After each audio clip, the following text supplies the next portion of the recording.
Welcome to On Air with Kash. Our guest today has appeared in over 60 films. She was nominated for a Golden Globe Award for her role as Patsy in Coal Miner's Daughter, as well as an Emmy Award for her role as Stella in the TV film Streetcar Named Desire. She starred in the feature films Hair, American History X, and of course the National Lampoon Vacation films. She appeared on the series Entourage and Law & Order SVU and will next appear in the upcoming feature films The Trainer and Violent Night. Please give it up for the iconic Beverly D'Angelo. Very nice, Kash.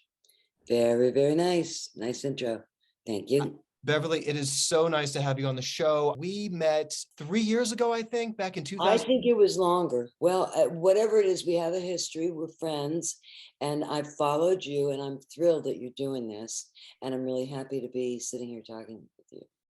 It's an honor to be here with you too. I know I felt the connection right away when we met. We stayed in touch. You've had such an extraordinary career, going back to being an animator at Hanna-Barbera and then being a singer, Annie Hall, and then Hair, of course, the vacation movies. But then during the 80s, you did take some time. You moved to Ireland and Italy, and you've always been about inspiration and love, and you weren't chasing Hollywood. Hollywood kind of chased you. Yeah. I really have broken it down, and I can tell you that everything I've done is because I loved someone. And if I really trace the trajectory of my life, that's what it's been about. And that's where my creativity has gone. Falling in love, it happens every time.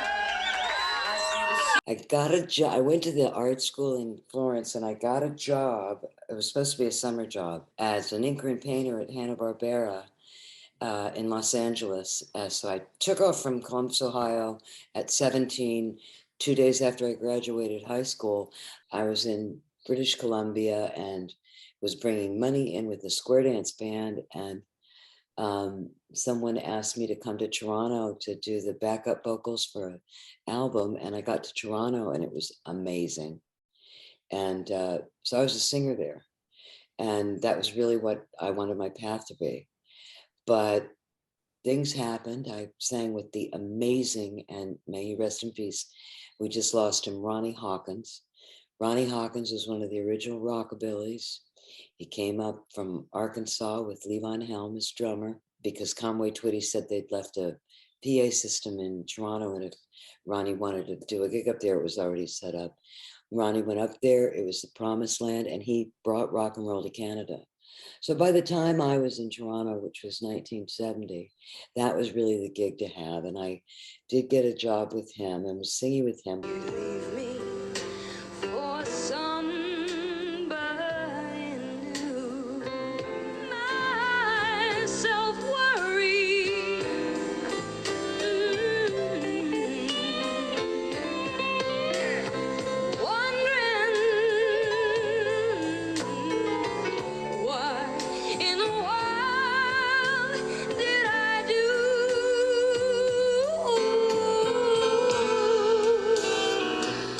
We used to do the gig, and we'd finish at 12 o'clock, Toronto the Good, everything closed at midnight. And then we rehearse afterwards because, you know, the music's all fresh in your mind and you can tighten up a little bit. So we rehearse, and then it was kind of like a second sitting, and you'd look around, there'd be like Bob Dylan, Mick Jagger, you know, like Margaret Trudeau, all these people. Then we'd all go out to Ronnie's house and just party all night. And I'd get back to my place at about, I don't know, 4 in the morning. The guy I was living with had an after hours club. And I'd sleep to about 5, rinse and repeat. But one night when I didn't go out after rehearsal, the RCMP came to Ronnie's house. And they were looking for heroin, which was rife. And they found 6 pounds of grass, and he got arrested. I think this was like 71. And I had this situation that was impossible, and I knew I had to get out of town. I got called, and they said, Ronnie's been arrested, don't come to work if you can, get out of town. And I wanted to, because I wanted to get away from, you know, what my life had turned into. And I went to an open cattle call for a repertory company that was going to go on the road. It was going to tour the provincial art centers with a musical version of Hamlet. I stood in that line of about 200 people, and I had to get that job.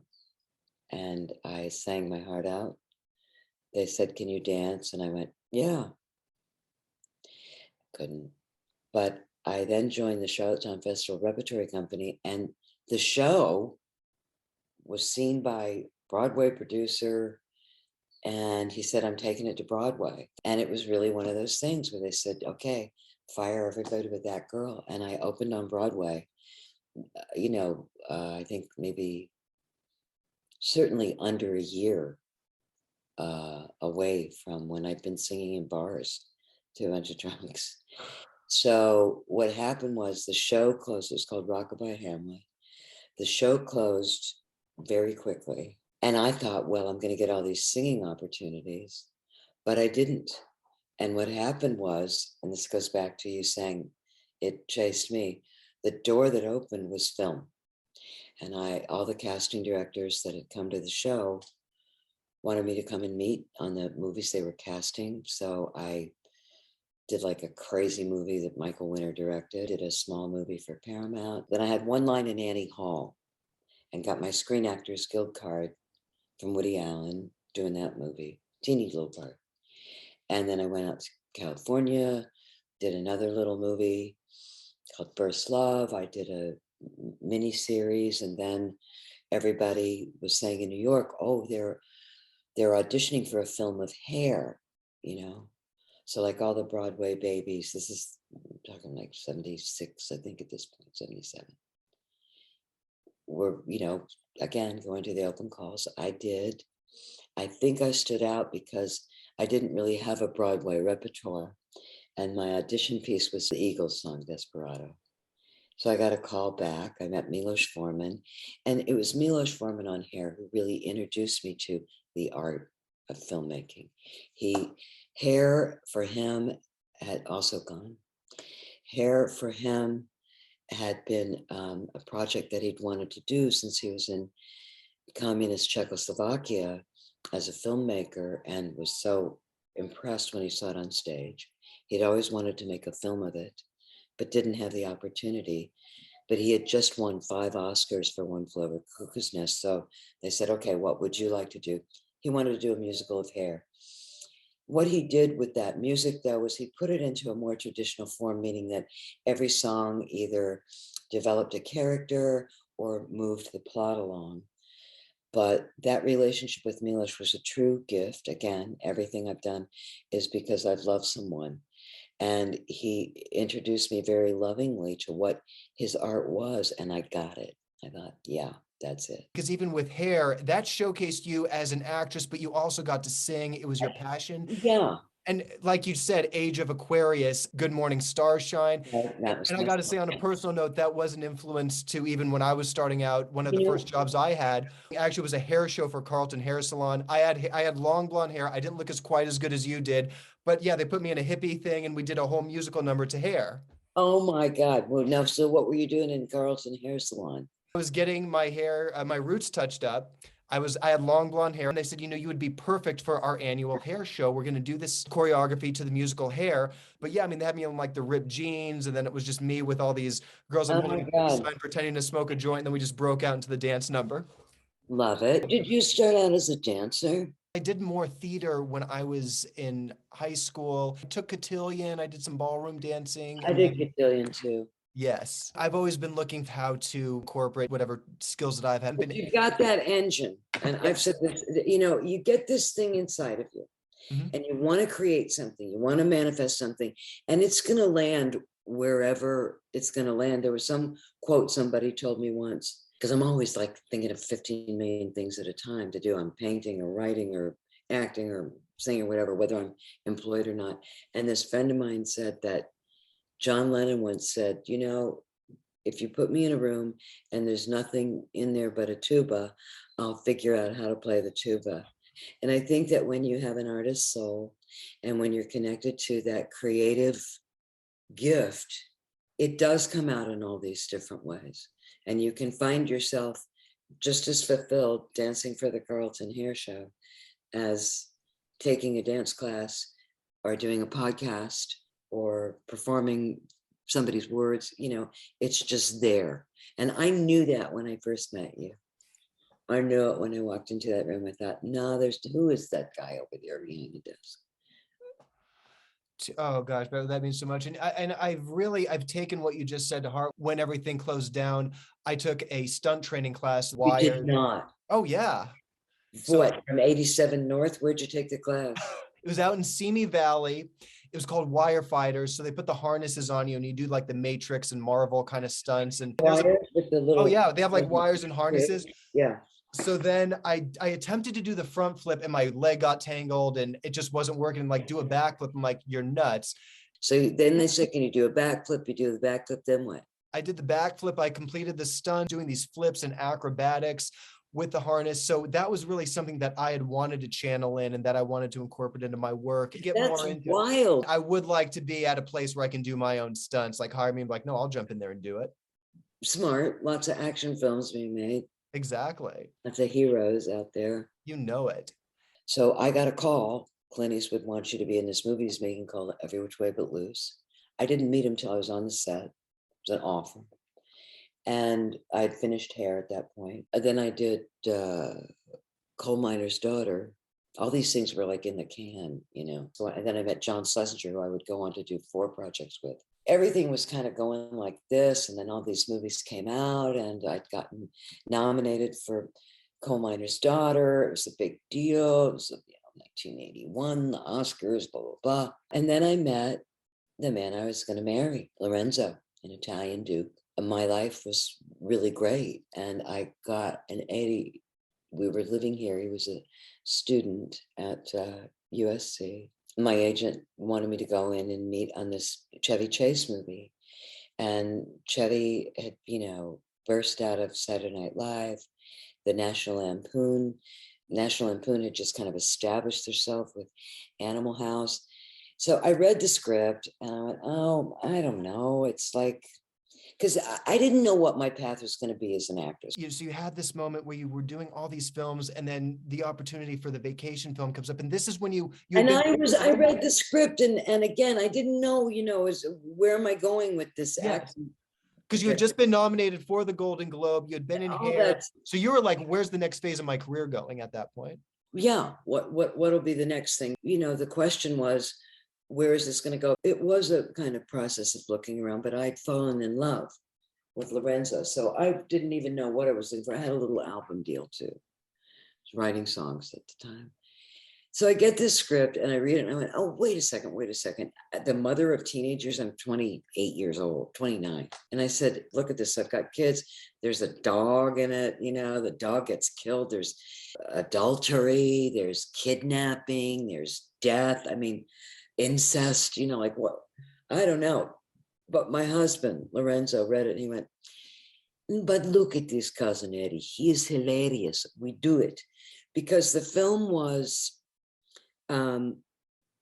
all shot on location except for the Detroit sequence, which we shot at Warner Brothers on the lot.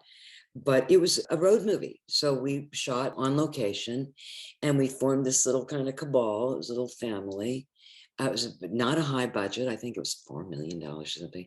But there were a lot of hopes for it because there was a proven audience for this new kind of humor that had emerged with Chevy and all the Saturday Night Live guys. So they were kind of banking on it. But at the same time, I thought it was R-rated. And so I thought, well, it's just going to be the, college kids who like Saturday Night Live. That's going to be the audience. Maybe nobody will even see it. Who knows? So I finished that.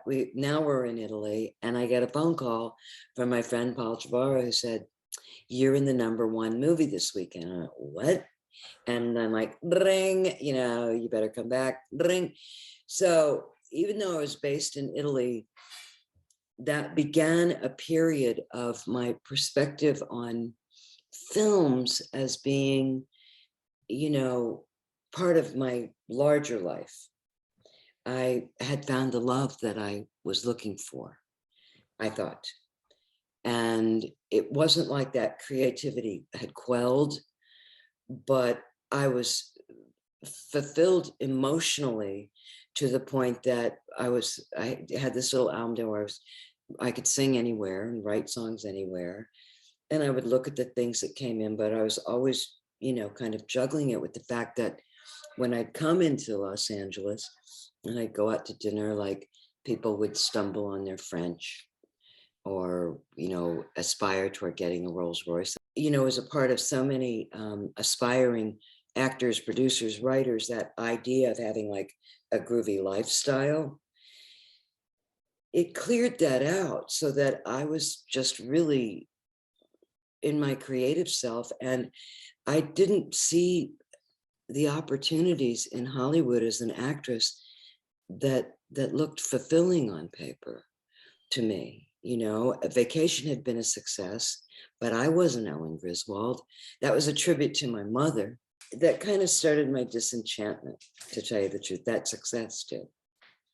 Because that success didn't, it's weird. It didn't feel like it made my life better. It was scary to me. It was, there were so many opportunities. And I, even though I had good, like, street sense radar,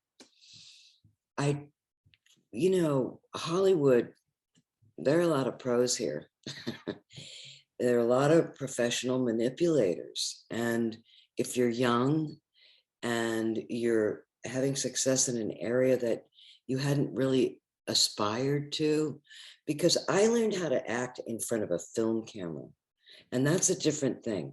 When I look back, I hadn't established the kind of relationships that would give me, a sense of belonging or family or trust in Los Angeles, because I had entered into film, not coming into it organically. So the people that I got to know in Hollywood were the people that I had worked with, or managers or agents. And, they all had everything down as far as, well, you should do this and you should do that. And it wasn't really a good mesh. And I was more interested in my life. And I think that what I really knew about myself was that it was my authenticity and my sense of self that had carried me to where I was. And I felt like I was losing it, but I also felt instinctively that Hollywood really wasn't ever going to get me. I could just tell there was a certain way of being, a certain background, a certain look. There were these things that at that time, I'm talking about the 80s, I certainly didn't see myself as a movie star. And there were so many times when I'd be hearing things, like how I should look or what I should do. You should get your teeth fixed, and you should be blonde, and you should lose weight, and you're short. And, like, I heard that stuff because I wasn't driven to succeed as an actress. So I heard the conversations always through the lens of that fear that's in Hollywood. There's like an endemic fear. People speak to you out of fear, and even mentors, will tell you about things that can't happen, or the way that you should do things that's based on their experience that really has nothing to do with you. I was having this life with the Duke, and then I met Neil Jordan, who was a writer, novelist, and had just made a couple of films. And I want to say that relationship actually was more, a love affair of the imaginations. So I moved to Ireland, and I did a couple of films with him. You performed Stardust in the movie. He wrote that movie for me, but he also got somebody pregnant right before we started shooting. So that was an interesting shoot. I didn't act well in that, I don't think. I think I sang well, but at that point I did come back to California. And that was, the early 90s. And I was like, okay, I am an actress and I can do this and this and this. And did a movie with Jack Nicholson, and, everything's going along like that. But I fell in love again. And this time, when I broke up with him, this man jumped off a building and killed himself. He was a brilliant man. His name was Anton Furst. He had come. We'd met in England and Ireland because he'd worked as the set designer for I think 4 movies before Tim Burton said, "Oh, I want you to do this film. I'm going to do Batman." And that was really that darkness and that kind of gothic. That was all Anton Furst's vision. So I kind of fled Ireland, came to Hollywood. Anton was in Hollywood too, and his life was taking off. He'd gotten a deal with MGM. He was going to direct a Michael Jackson film and had gotten a production deal, and he was kind of getting lost. And, you know, we were both kind of like outliers, but we'd known each other for 7 years. So we fell into this love affair. I was doing that Nicholson movie and wasn't around a lot, but then I finished it and things started to kind of dissipate a bit. We weren't moving toward that, now we're going to live together kind of thing. And one morning he said, I don't, we were having tea. Because I'm also a chameleon. It's like, oh, he's English, let's have tea. He said, I don't love you. And I was like, no, of course you do. We're telling each other we love each other all the time. We're on this path, and we've been friends for 7 years, and now this wonderful thing has happened, and we're in love, and da da da. But no, I'm not in love. Now, at the time, there was this kind of like psych movement about codependency. And it was a word in the culture, and there were books out like Codependent No More, and it was examining the way that people become codependent on each other in intimate relationships, and the the negative impact of that, and how you should avoid codependency. Everybody's got to stand on their own 2 pillars, hold up a marriage, blah blah blah. So in that fervor, I was like, fine, I'm out of here. I didn't do any of the let's talk it through. I'll hang in. I'll give him some space. Nothing. It's like, but by the way, and don't take this the wrong way, but I was always married through this. I didn't end up divorcing Lorenzo until 1996 because we were kids. Our lives had not happened when we met. He was a student. I had movies in the can. And our vow was, we're going to stay together. You know, we're going to be married. We're going to live our lives and then come back together in the end. Anton called me and he said, you know, we were friends for 7 years and now there's nothing. And when I think of you, I want to think of you as a friend. And I summoned up all of my codependent, no more standing on my own 2 feet. Emotionally, my best friend called me shortly after that. And she said, okay, I need to talk to you. And I went, okay. And she said, it's about Anton. And I went, what, do I need a cigarette? Because I'm ready to hear, like, he ran off with so-and-so, or my best friend. So I get the cigarette and I go, okay. And she said, he's dead. He jumped off a building. So I finished the film, and it was so weird, that TV show, because there's a big climactic scene where I'm on the stand and I confess to a murder. I confess to murdering them or something. And you'll see why it's kind of a wash, because I had to shoot that scene the next day, and I got this call about 10 o'clock at night. And actually there was a journalist there from Vanity Fair who was supposed to do a big thing on me. And I said, I can't talk to anybody. And the producer called me because he'd heard. And he said, can you work? And I went, yeah, I can work. And I go back to LA, and I really just couldn't move. Scripts would come in, nah. Meetings would come in, nah. I remember having my trainer come over, and I got on my Stairmaster for like 2 minutes, and I just did not have the energy. I had no, physically, I didn't have any energy because everything was taken up by the emotional drain of processing what had happened. And at a certain point, my poor agent, Brian Meehan, called me. He said, oh, you know, there's a Tom Cruise movie. It's not an audition, it's a meeting, you know, I can't go. And he said, do you want to work? You know, like, what do you do? And I said,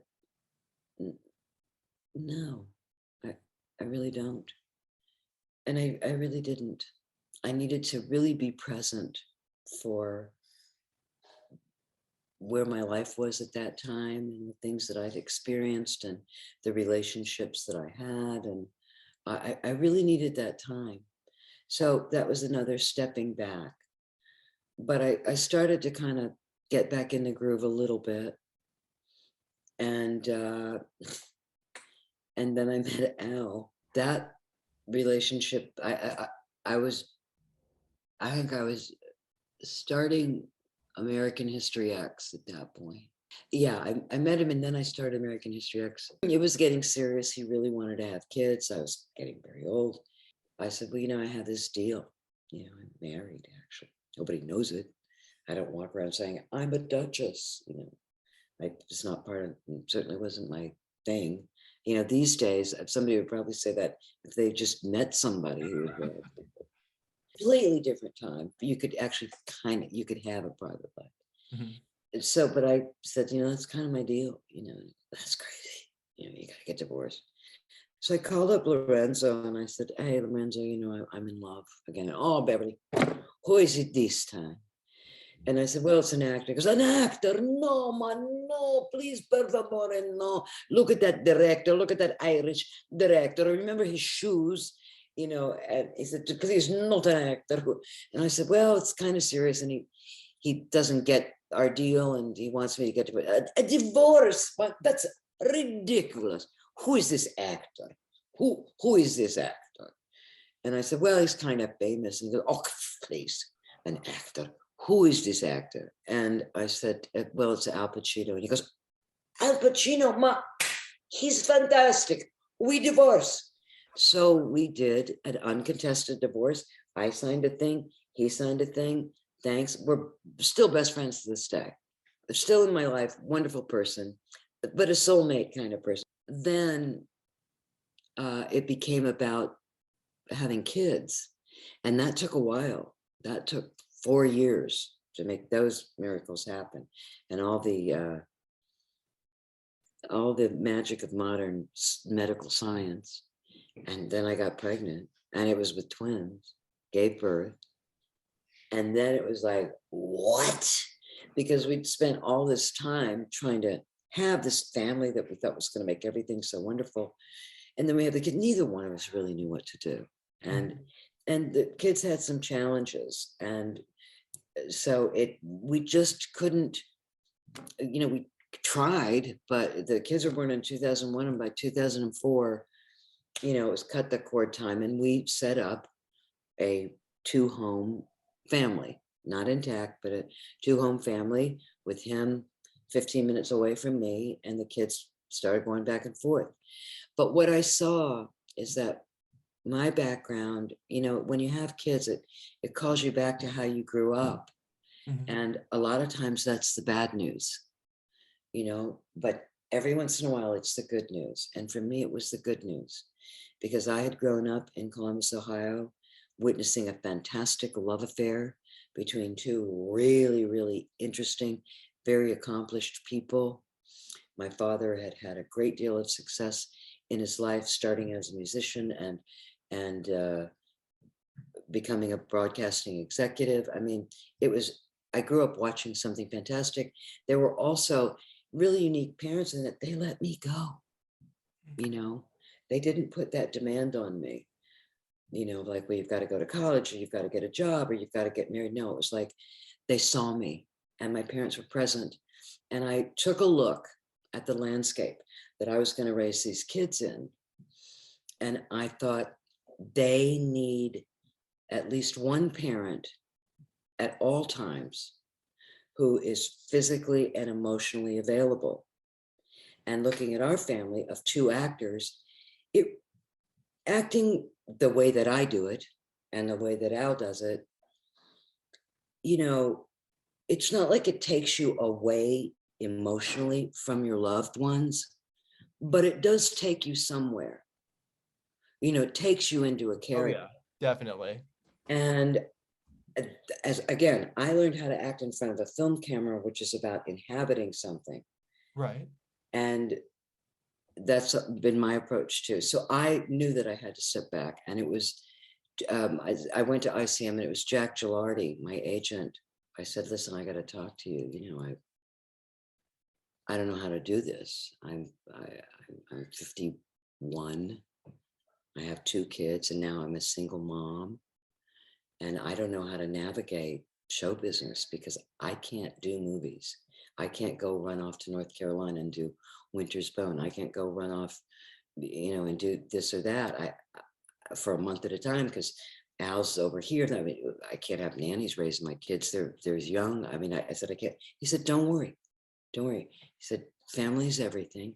And from that moment on, every conversation began with, how are the kids? And every conversation ended with, you know, let's break bread together. So it was Jack who got me into Entourage. When I was 50, you know, 50 was a time where, you know, you've got all this life experience and you've kind of evolved into who you are in a lot of ways. And the way it's reflected in roles is sparse, you know, because their women are 40 or they're grandmothers, you know, and I'd always played mothers anyway. Most of the time I was playing older than I was.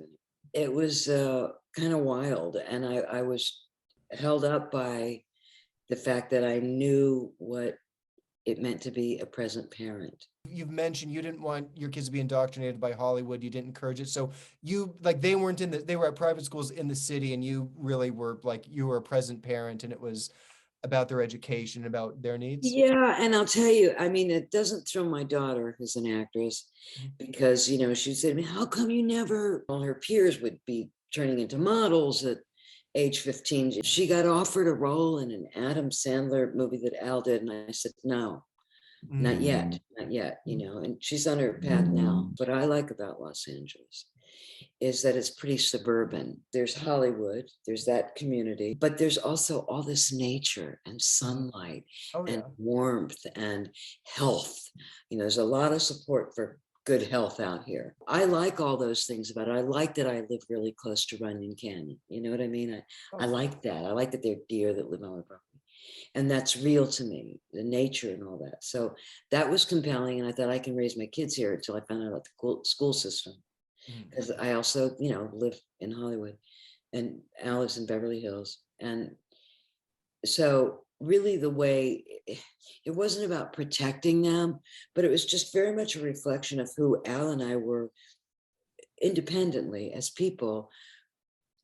Neither one of us were, he's more than I ever would be, but neither one of us were really into that concept of, let's get the kids into the business and let's have some, you know, networking happening. And we just didn't, neither one of us were people that would, like, you know, hang out with our agents, or, you know, it was about the work. And so that was reflected in the way that they were raised. But as far as my role in that, it had to do with really being physically present, because he had a lot of work to do. And I told the kids that I remember the first time they got seized by paparazzi, they took them out for ice cream or something. And I remember explaining to them, all those people that circle around your dad, they don't know him. They know the roles and they think they know him, and they want to touch him, like in Tribes when you want to touch the golden idol or something. I said, but you know him. And your relationship is as a father, the one-on-one, because he's not anybody else's father but you. Well, I have a son and a daughter, and they have a stepsister, and he was never a stepfather of anybody. And they've had to go through a lot with people who would want to kind of present publicly that they had an alliance with him that they really didn't in his real life. And we were really good at keeping their life real.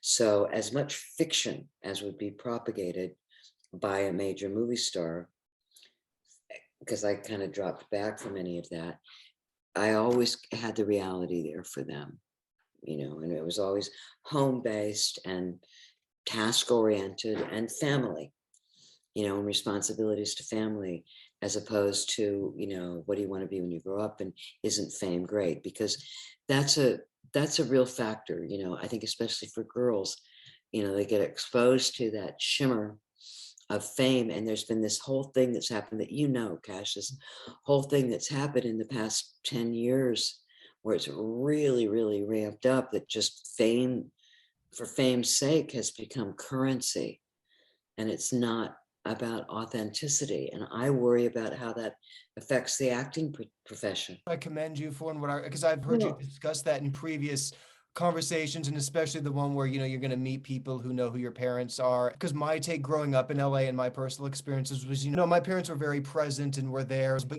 there are extended family members that I've been connected to at times, and I really got a dose of You've seen yeah. it. You see it. I remember the transition from being in a public school, and I went to this private school. It was trippy because I started going there, and then right when I started, I was going with my mom to work, and she was working on the third Naked Gun movie, and then I got to be in a scene in the grocery store. We went to the premiere. I'm like, oh, it got cut. But in the opening scene, there was this parody of The Untouchables, and O.J. Simpson starts catching the babies like footballs, and my mom's was like, he's doing the Heisman dance because he's a famous football player. Right. 2 months later, we're in the airport and it's Time Magazine, the whole OJ thing. Right. And not only that, but Robert Shapiro's son was at our school. I had just met Robert Kardashian Sr. because he was really good friends with my dad's family. This is like just surreal. I'm in this movie and then this whole thing's happening. And then one of the lawyers is at our school. And then that summer, my cousin married Michael Jackson. My first instinct to that was, well, what about Danny, Lisa's first husband? Because we talked about this privately, and I know that it's a charging thing for you. You just said and I wondered, what about Danny? Was that because suddenly Danny, your your cousin disappeared? Yeah, because when I walked in and got the news, I had no idea that they were divorced, and it was, I remembered seeing him a few months before. I mean, I cried because I was like, well, what Close. about Dan? Yeah, we were close, So still that would have are. been your cousin. And suddenly, Yeah, my cousin-in-law, yeah. yeah. So it was really an emotional thing. And then, go in grocery stores and you see Lisa and Michael on the cover of People magazine. And then the OJ stuff was happening. And then for me, it was going to school, and because it was a small school and people knew the connection, and it was kids are kids and they're going to ask questions. And then based on certain accusations that were directed at Michael at the time, I was getting asked those questions by not only peers, but even adults I noticed were kind of making jokes about it. Like, oh, have you met him yet? Or what's, Can I ask you, did you feel like you were starting to live a life that wasn't of your making, but that you were responsible for in some way, because people perceived you as having a responsibility in this life that you really didn't have anything to do with? You didn't have anything to do with that divorce. You didn't have anything to do with Michael Jackson marrying your cousin. You didn't create that, but the perception and the incoming that you got was you're involved. Yes. Ergo, you're responsible.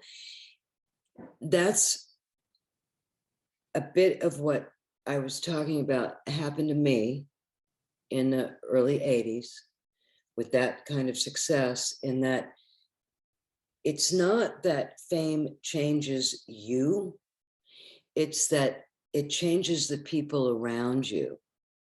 And your life feels inauthentic because the people around you they're weird, and they're not reacting to you. They're like trying to lay their perception of you on you. I can imagine that was a difficult time. Now your cousin's married to Michael Jackson. Now the kids that were your niece and nephew, second cousins. Yeah. Oh yeah, second cousins. Yeah. Okay. So there's kind of like, not only is this kind of family that was a present family together, but now it's disseminating and it's public and you're involved. So then what happened? Little things would happen. Like, I remember being at a school party and there was an older kid who, like, the second I got there, he didn't know me and he wasn't nice. He was a little older. He was kind of pushing me around, kind of saying mean things. And then maybe about an hour into the party, he walked up to me and says, wait, is your cousin Michael Jackson? And I was like, she married Michael Jackson. Whoa, being super nice to me all of a sudden. And I would notice people around you change. Oh yeah, and I would. And you don't know why. And I only met Michael one time. It was Easter. It was very fun. But then, you're a kid. You don't know all the behind the scenes stuff. I think we're getting close to the time when you got on a path that would end up you and I meeting each other. Uh-huh. And then what did you decide? The thing was, is because when I was 15, that's when I started hanging out with Lisa. So she was taking me out. I was going to parties, I was meeting people, and So now you're hanging out with Lisa. You're yeah. a kid. It started at 15, and then I really say I was like that kid in Almost Famous. I was kind of going and I was seeing all the Jason Lee. We were hanging out with a bit. And it was actually interesting because I made this movie, and she brought him to a screening that I had at the house for this movie I made with some friends. There were certain friends in my peer group who were going through their own struggles, and a friend of mine who had lost his father. Oh, wow. And friend, we were making movies together, and he ended up joining the Latin Kings, and we stopped being friends at 15. And that was when kind of Lisa brought me into that world, because friends of mine are like doing drugs and I didn't have interest in doing that. It was like, oh, these people are successful. So that was really the shift for me. But then she married Nicolas Cage. He was in our life for a bit, and those were some fun times. And so there were always like kind of people with agendas, like during those eras, like saying, oh, well, can you get your cousin to do this? Or can you talk to Nicolas Cage about this? Or you start getting, I mean, those were my experiences. And then I hadn't gotten into therapy yet, which now I've had so much closure, but I ended up having a lethal arrhythmia when I was right when I got out of college. I was out for under a minute, and I remembered coming back. Really? Oh yeah. Did you see the light or any of those things they I talked did. about? This was my day. So I really come was, on. Oh yeah, yeah, yeah. You saw the light? I saw the Oh, light. come on, Kash. No. Oh yeah, yeah. I've Okay. been there. I've seen it. I was at the gym. I had just graduated from college. My parents were going through a divorce, and there was a lot of family stuff that was going on. I was really in a dark place. And I remembered being at the gym. I wasn't feeling right. I shouldn't have been working out. I was doing sit-ups. I get this massive head rush. And then I just remembered curling up. I'm out. Next thing I know, I'm in this dream state. I wake up and there's a crowd of people around me. I'm like, what happened? I later on talked to the people who revived me. 6 weeks prior to this event, they had just put defibrillators in the gym. Oh. And one of the only people who knew how to work it wasn't Just scheduled to be happened to be there. working, and just happened to be working out right next to me. Wow. And he's training a producer from True Story, or Untold Stories of the ER, who just did an episode about defibrillators. And there was a woman who saw me go down and notified them. They said she was angelic looking. They still can't, no one saw her to this day. Come on, that's crazy. It's not, it's this story, I can't even believe it. And They then can't find a woman? they never found the woman. They just Some alerted woman them. said a guy's down over there. Yes. And then everyone flocked over.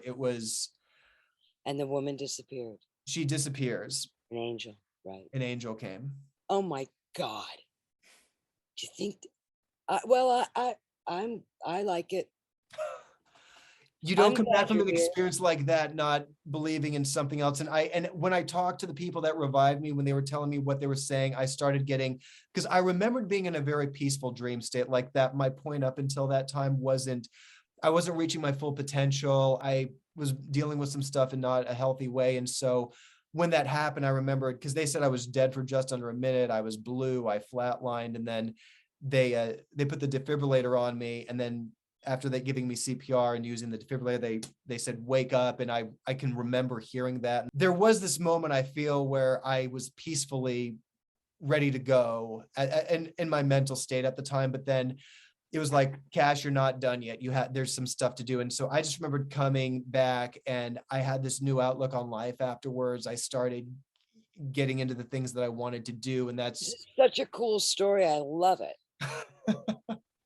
Got into the agency and the more producing, and then shortly afterwards was at WME, which is how we met. And it was during those years where I was finding I didn't really go on a steady path. I had friends who wanted to be actors, who were partying all the time and who were just like, oh, I'm going to do this. And then I kept a job at WME. They were very cool with the flexibility. I was booking some good roles. I got to work with Joan Jett and her production company on a few films. And I felt like, because we had talked about your manifestations and where you were at. I'm a big believer in that. Yes. I'm a big believer that everybody who's born, everybody who's alive, has the birthright to be loved.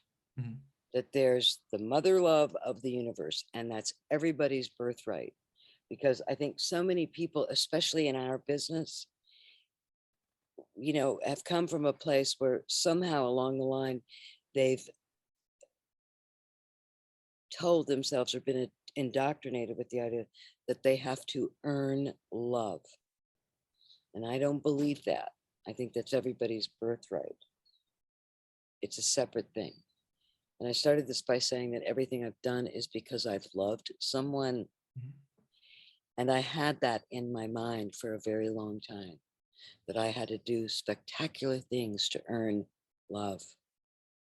And I would place it on, if I do 55 million fantastic things, that person will love me. And that person would have happened to have been Milos Forman, or feeling the love and going where it is. It's been a really nice year, and I feel comfortable with what's going on. Do you? I feel incredible. Podcast. This has just been such a phenomenal time. I feel like we both bonded over that manifestation, because as the closure was happening, a lot of things were uncertain and I didn't know what was happening. I took a comedy class. I had been interested in podcasting, and I love that about you, Kash. I love that you're always trying new things. I love that. I love that you're like an adventurer, you know what I mean? And another time you'd be like discovering islands and stuff like that. But you're always doing something new. Always. I love it. I love it. I just try to take what's given to me. So, just doing the podcast, and then I wrapped a movie. You're talking about your friendships. There's an acquaintance of mine. I hadn't seen her in a few years. She had just done the Killers music video and Once Upon a Time in Hollywood. Then she recommended me for one of the leads in her new movies. Now we're in this new phase of life, and I feel like enough people have been around and connecting with you, and like, because I get inspired when I'm around other people, like just this time with you right now. I mean, I can't even tell you how I'm gonna walk out of this, I'm gonna pour a cup of coffee and be like, wow, I am charged. When are we doing it again, Kash? When are we gonna do it? Whenever you want, Beverly. All right, and then I'm gonna say goodbye to you. I love you. I love you too. We're gonna do this again real soon, because as long as it's you, the way that we started this out with you telling me that you'd taken that stunt thing. Yes. I know you're going to have a new adventure. You're going to just wrap a film, or you've started some new thing. I'll have a new thing too. So we got to meet back. We're connected. We're always going to be connected. You always have a spot on this show and whatever adventures we get into together. Okay. I love you, Kash. I love you, Bev. Thank you for this time. Thank you for your time. Have a great day. You too.